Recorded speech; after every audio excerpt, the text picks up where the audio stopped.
Meus alunos, nessa terceira videoaula eu gostaria de tratar da questão: para que filosofia? É frequente ouvir de cidadãos comuns ou de alunos as seguintes perguntas: para que serve a filosofia? O que posso fazer com a filosofia?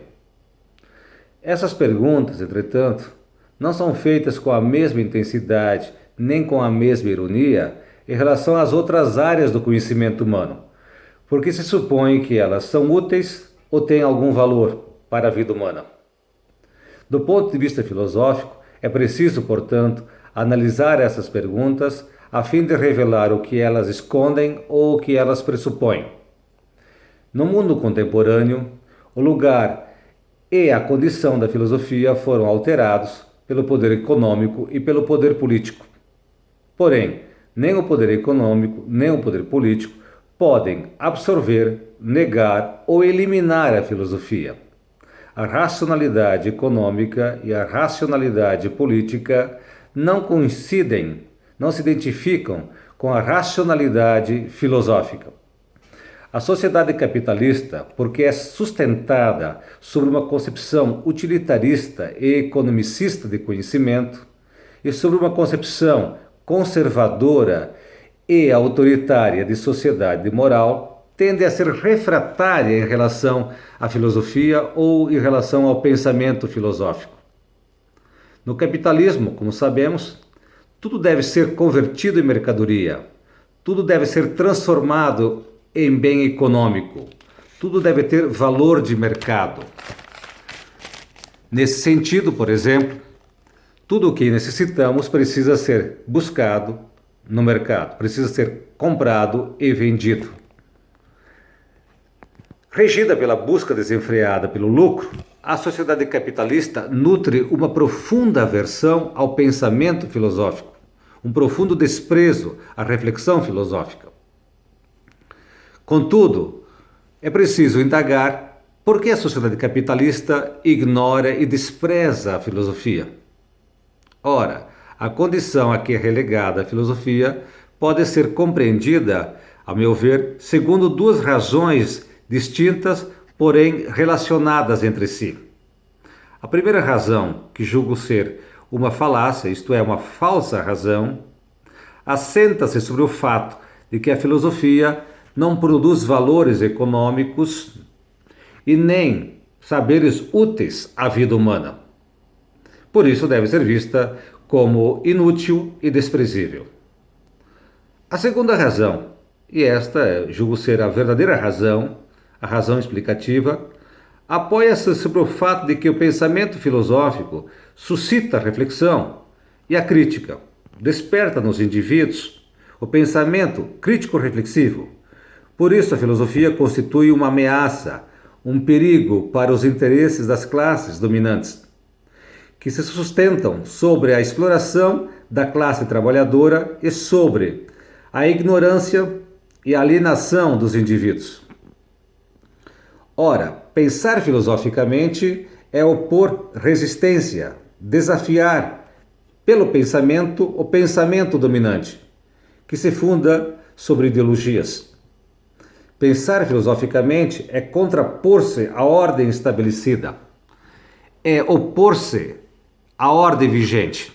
O pensar filosófico é um ato de transgressão, porque questiona as falsas convicções, nossas falsas certezas que alimentam o pensamento alienante. Assim, sob a ótica capitalista, a filosofia não serve para nada. Seu estudo é, nesse sentido, uma completa perda de tempo. Ora, dizer que a filosofia não serve para nada não é nenhum demérito ou indignidade para a filosofia.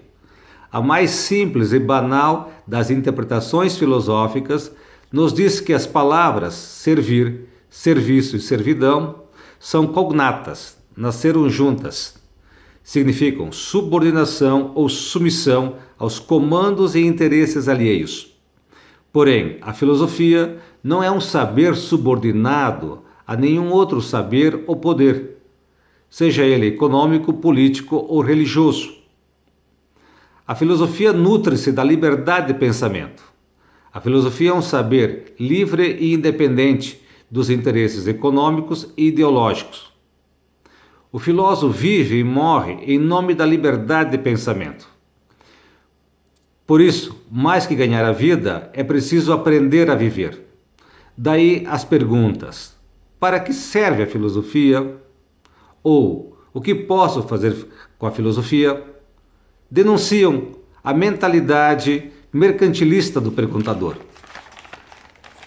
Num segundo momento, porém, é preciso se perguntar: qual é então o verdadeiro valor, o verdadeiro significado da filosofia?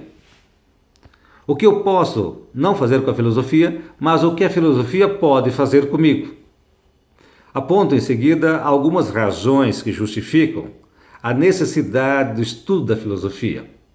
A primeira delas consiste no fato de que a filosofia promove a desalienação do pensamento. Ela desenvolve o pensamento crítico-reflexivo, isto é, o pensamento autônomo. A filosofia ensina a pensar por si mesmo. A filosofia, nesse sentido, em companhia das ciências, pode promover o pensamento crítico-reflexivo. Uma segunda razão que eu aponto, que justifica a necessidade da filosofia, é a busca da autocompreensão do ser humano. Todo ser humano necessita, num dado momento de sua existência, indagar-se sobre o sentido último, sobre o sentido da própria vida. Quem sou? Por que existo? Como devo viver?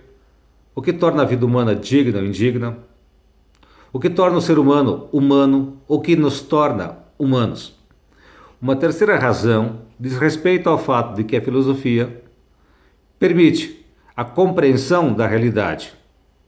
O olhar filosófico é um olhar de totalidade. A filosofia estabelece relações ou conexões entre as partes e o todo da realidade, diferentemente da ciência ou das ciências que recortam a realidade.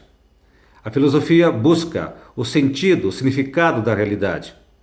Uma quarta razão diz respeito ao fato que a filosofia pode possibilitar a compreensão da ciência. Ou seja, é a filosofia que busca descobrir os fundamentos, os princípios, investigar os conceitos, os critérios, analisar os métodos científicos, a fim de compreender a natureza do conhecimento científico. Ou seja, a filosofia é um saber absolutamente necessário à vida humana, ao estudo e ao aprendizado humano. Por isso, encerro a minha fala lançando uma questão: quem tem medo da filosofia?